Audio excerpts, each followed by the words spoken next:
Bonjour à tous et bonjour à tous, bienvenue quand vous verrez cette vidéo. Nous sommes le 9/11/2022, journée un petit peu exceptionnelle entre le 8 et aujourd'hui le 9, parce que notre marché a un comportement, on va pas dire bizarre, et tout à fait logique. Des mauvaises choses arrivent, donc automatiquement on plonge, c'est comme ça. Donc là on va faire un petit tour pour voir, parce que je vois qu'il y a des gens qui sont un petit peu vraiment complètement déboussolés et plutôt dans la tendance vraiment dramatique, alors qu'il n'y a encore rien de dramatique. Il y a problème, mais rien de dramatique. Allez, on fait un petit tour. On fait un petit tour comme ça, vite fait, du marché. Évidemment, on a un marché hyper rouge, un BTC moins 10%, un ETH qui nous fait du moins 13%. Le BTC a même descendu plus que ça. Et on regarde, bon, le marché asiatique, on s'en fout un peu. On verra ça plus tard, mais il est plutôt en tendance. Et ce qui nous importe, c'est le marché américain. On attendait ça, puisque des annonces, le mi-mandat en ce moment, etc., plusieurs choses comme ça. On en parle à longueur de temps, tous les jours, évidemment.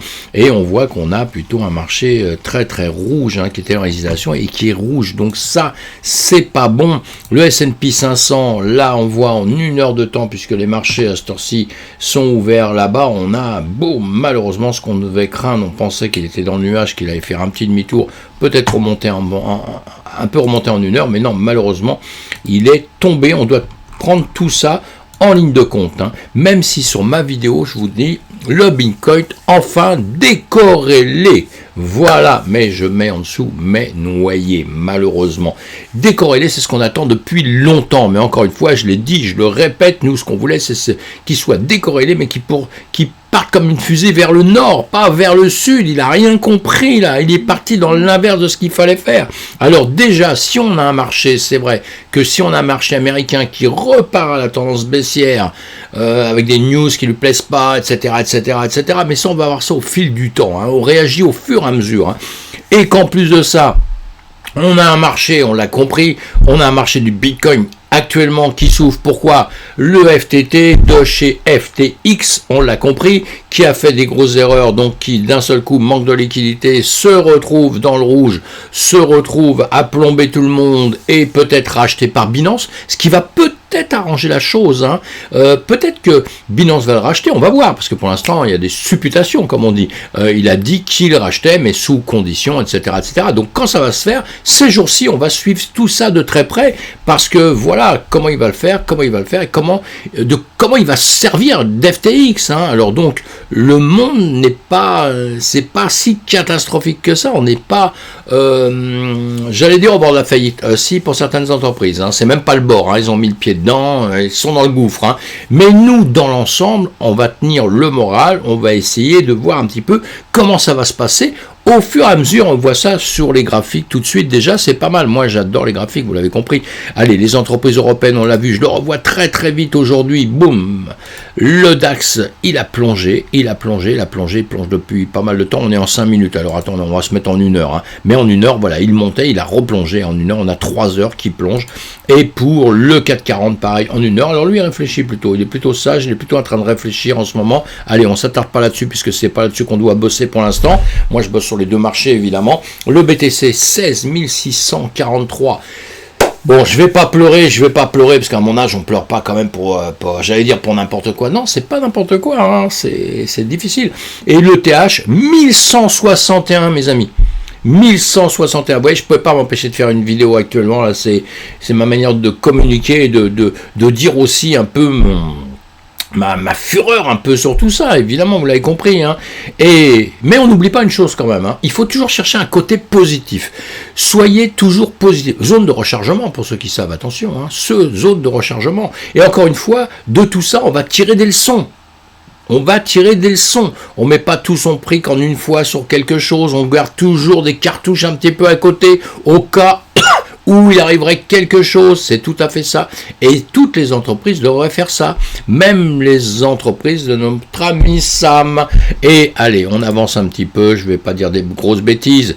Alors, le BTC USDT, voilà, on a vu cette grande mèche. Alors, encore une fois, j'avais mis ça, c'est pas grave. Allez, encore une fois, on travaille toujours sur les mêmes zones. Là, on les a cassées, nous sommes d'accord. D'habitude, je vous dis, on a les 20 000 de 2017, fin 2017. Psychologiquement, c'est très fort. Alors, pour l'instant, ça suivait ce que je disais, c'est bien, alors que c'est moi qui suis le marché, sincèrement, c'est pas le marché qui me suit, c'est moi qui suis le marché. Ce qu'il faisait, ça me plaisait bien. Bon, maintenant, aujourd'hui, on le casse. Alors, on le casse, mais on le casse. Est-ce que c'est vraiment grave? Ou est-ce que c'est juste un coup de colère? Pourquoi? Parce qu'on a une entreprise qui a fait n'importe quoi, qui fait perdre beaucoup d'argent à tout le monde. Donc on est dans un coup de déprime. On est dans un coup où tout le monde a peur que ça s'écroule. On a eu l'UST, on a eu plein d'exemples déjà. On a plein d'exemples. On va les oublier. Moi, je préfère même plus y penser, quoique j'y pense tous les jours. Évidemment, puisque l'exemple du passé nous servira pour le futur, mes amis, et même pour le présent. Hein. Et là, on apprend aujourd'hui que même des boîtes qui sont très solides, eh bien votre argent peut partir en fumée d'une manière ou d'une autre. Donc nous sommes dans des actifs risqués. On n'oublie jamais ça. On protège son argent, etc. Bon, c'est toujours facile de dire, faire c'est toujours différent. Mais là aujourd'hui, pour revenir à nos moutons, on peut plutôt revenir à notre BTC, qui est plus un mouton, puisque jusqu'à présent, il suivait le marché traditionnel. Et là, on a vu aujourd'hui que s'il le voulait vraiment, il ne suivait pas le marché traditionnel, il était décorrélé, ça y est, il faisait sa vie. Donc, sauf que là, on le fait plutôt en négatif. Mais qui dit en négatif, dira un jour en positif. On peut quand même faire autrement que ce que suit le marché traditionnel. Et il faut qu'on reprenne de la force, il faut qu'on reprenne de la vigueur, il faut qu'on ait des bonnes annonces. Alors donc, dans les médias, les bonnes annonces avec FTT, FTX, c'est Binance qui le rachète, qui va nous redonner un petit peu de baume au cœur. C'est juste ça qu'il peut y avoir. Et ce qui pourra nous sauver aussi un petit peu, c'est que si le marché américain, ce soir, on va accepter qu'il baisse un peu et tout, mais il va falloir que demain matin, il reparte à la hausse pour des idées qui auront changé, adaptation aux nouvelles pensées, etc. Bon, il y a plein de choses comme ça qui vont entrer en ligne de compte et nous, on va être forcés de voir au fur et à mesure, malheureusement. Mais là, de la manière dont ça se passe, vous voyez bien, on a un support vers les 14 000. Évidemment que là, si on a cassés, et on les a cassés, je ne veux pas dire si on les a cassés. Là, on a un BTC à 16 654. Évidemment que dans ces cas-là, on oublie même tout ce qu'on a dit, tout ce qui est conviction, on oublie tout. On fait ce que le marché décide. Et là, maintenant, on se dit, mince, on va peut-être aller taper plus bas. Mais c'est pas du sûr et certain tout ça. C'est pas du sûr et certain encore une fois.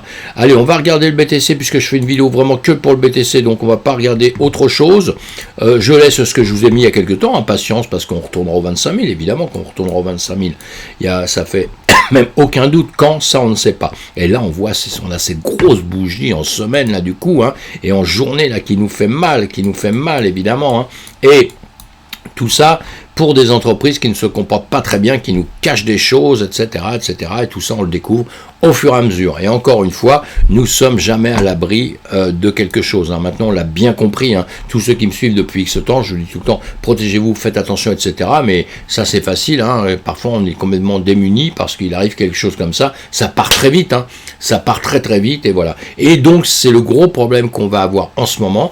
C'est encore un nouveau coup pour la DeFi. C'est un nouveau coup pour le Bitcoin. J'espère qu'il ne va pas se noyer. Je le souhaite vraiment qu'il ne va pas se noyer. J'espère qu'il va réagir là justement, que les gens qui sont dedans vont réagir, parce qu'encore une fois, c'est une entreprise qui se comporte mal, c'est pas tout notre écosystème, c'est une entreprise, donc une entreprise qui se comporte mal, évidemment qu'il y a des gens qui perdent, ça c'est clair. Mais c'est juste une partie de notre écosystème, c'est pas tout notre écosystème. Ça nous sert juste à bien réfléchir, à bien nous protéger, à faire attention, pas mettre nos billes n'importe où, etc. On apprend tout ça tout doucement. Donc ici, si on regarde maintenant, on se retrouve évidemment avec un plus bas ici, on se retrouve avec un plus bas, encore plus bas, et malheureusement, depuis X temps que nous étions partis de ce plus bas qu'on avait de 17 500, et maintenant on s'en est créé un autre, évidemment. Pas beaucoup plus bas, mais quand même plus bas. Donc on va faire ça, on va se remettre ici, des points, des indications, mais là ce n'est pas terminé pour l'instant. On est toujours en train de travailler sur la descente, donc on va être très prudent. On va se mettre en une heure, voilà, on s'est mis des points de repère. Hein. Alors je vous avais dit, hein, vous vous rappelez, hein, hier, avant-hier plutôt, je vous avais dit, on peut redescendre par là parce qu'il y a des liquidations à prendre. Ben, on était les chercher. Hein.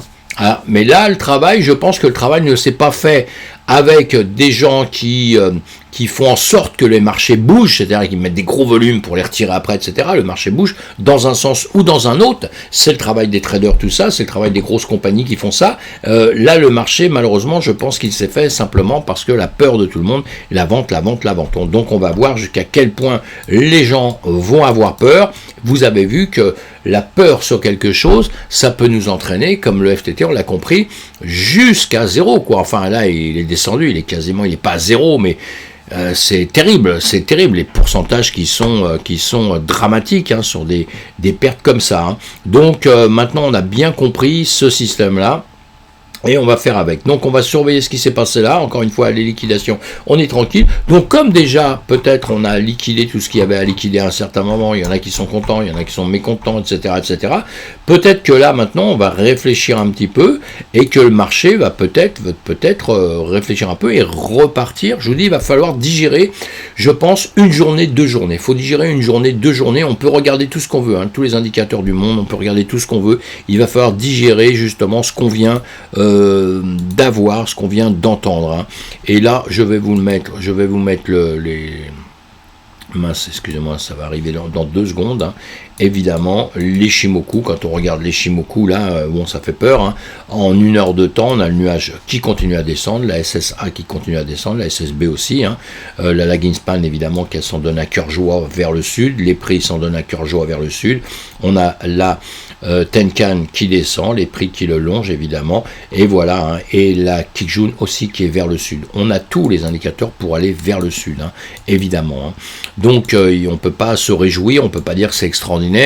Là, ça y est, encore, nous sommes bien, on l'a bien compris, je vous le dis à longueur de temps, mais je ne pensais pas du tout qu'il y aurait ces problèmes avec FTX, une des sociétés un peu solides, hein, donc ça nous paraît un peu bizarre, et alors qu'on croit qu'elles sont solides, elles ne sont pas spécialement solides. Donc, tout ça, ça va nous faire douter, ça va faire douter les gens, et c'est problématique. Alors, encore une fois, ce qui va se passer ces jours-ci, c'est hyper important. Voilà, parce que, on va masquer les indicateurs, si on regarde encore ici, nous sommes toujours quand même dans cette zone en l'ayant cassé un tout petit peu, mais nous sommes quand même toujours dans cette zone. Alors, soit on remonte maintenant, on refait un demi-tour, la peur étant passée, et là, dans ces cas-là, on peut continuer le chemin qu'on faisait il y a quelques temps, qui n'était pas si mal que ça. Je vais masquer les dessins. Je vais masquer aussi, on va enlever ça. Allez, je vais enlever ceci. Je vais vous mettre ceci, qui n'était pas si mal que ça. Hop là, on va se mettre en 1 heure de temps. Voilà. Hein, avec toutes les zones qu'on prévoit même pour le futur, hein, c'est pas grave, il y a quelque chose qui arrive maintenant, il y aura le futur, donc vous voyez les zones que je vous avais dit, hein, on viendra là, on viendra sur ces zones-là, on doit venir là à un moment ou un autre, on est vraiment venu. Donc maintenant, ce que je voulais dire tout de suite, il faut que ça se calme ici, hein. Il faut vraiment que ça se calme sur les 16 500 ici, puisqu'on a déjà cassé bien notre niveau, hein, et il faut vraiment que maintenant on rebondisse, qu'on reparte sur le plus haut. En 15 minutes, on a une bougie qui refait un petit peu vers le haut ici, vous voyez, mais compliqué, hein, tout ça, très compliqué. Donc on va surveiller demain matin, on verra bien, hein, on va quand même dormir la nuit, on va pas perdre le sommeil pour ça, parce que ici, quand on voit ça, on a quand même plutôt tendance à vouloir descendre, hein, avec des plus bas, de plus en plus bas, et des hauts de plus en plus bas. Donc pas bon signe, hein, pas bon signe. Le marché américain, il faudrait qu'il y ait une reprise sur le marché américain, parce que là, il n'est pas encore terminé, il y a encore du travail dessus. Il faudrait vraiment qu'il y ait une reprise sur le marché américain pour qu'on puisse retrouver un peu le moral, hein, et qu'on puisse se dire, ça y est, on va enfin repartir. Moi, je crois toujours à cette zone, je l'ai toujours dit, hein, donc je continue à le dire, les 17 000, 17 500, 18 000, avec la TH de 2019, hein, avec des gaps qu'il y avait eu, tout ça. Je crois toujours à cette zone-là, c'est pas encore en déperdition, mais bon, maintenant, je ferai comme le marché va faire, et s'il descend, nous serons dans des zones de rechargement plus confortable, hein, plus confortable. Mais encore une fois, je pense qu'on pense tous la même chose. Le souci, c'est que quand on commence à descendre, si là on redescend maintenant et qu'on va taper les 14 000 ou qu'on va dans les 15 000, etc., évidemment, pourquoi on n'irait pas à 10 000 ? Pourquoi on n'irait pas à 5 000 ? Comme on dit beaucoup, hein, et comme on dit, pourquoi on n'irait pas à 4 000 ? Oui, il n'y a rien, il n'y a personne de plus malin au monde. Tout va dépendre des annonces à venir ces jours-ci, mes amis. Donc c'est là qu'on voit que les fondamentaux, c'est très très très important. Les annonces qui vont arriver, ce qu'on va nous dire sur le marché, ça va être primordial pour nous. Allez, on se retrouve demain matin pour une autre vidéo, pour faire un petit peu le point. Et puis on va rester complètement positif quand même, pour une bonne raison. C'est qu'on a des zones de rechargement béton, quoi. On va se retrouver dans des prix partout, et on verra ça demain sur d'autres vidéos. On va se retrouver avec plein de cryptos à des tarifs que vous n'avez jamais vus de votre vie. Pour ceux qui sont rentrés il y a X temps, là, vous n'aurez jamais vu ça. Et maintenant, ceux qui sont rentrés depuis longtemps, bientôt, ils n'auront plus jamais vu ça non plus. Voilà, c'est quand même, quelque part, on doit avoir un point positif. Moi, ce que je veux, c'est que vous restiez positif. Et notre BTC n'est pas encore noyé, mes amis, hein. Il est décorrélé un tout petit peu, mais il est même pas décorrélé, hein. Je dis ça, c'est pour la blague un petit peu, parce qu'il continue à suivre tous les marchés, c'est qu'il y a juste un petit problème, et on va le voir ces jours-ci, comment ça se comporte. Mais en tout cas, il me prouve qu'il peut travailler autrement, c'est bien. Et il est en train d'apprendre à nager, donc c'est pas mal aussi, hein. C'est l'apprentissage de la vie, hein, mes amis. L'apprentissage de la vie. Allez, à bientôt, on se retrouve sur une autre vidéo.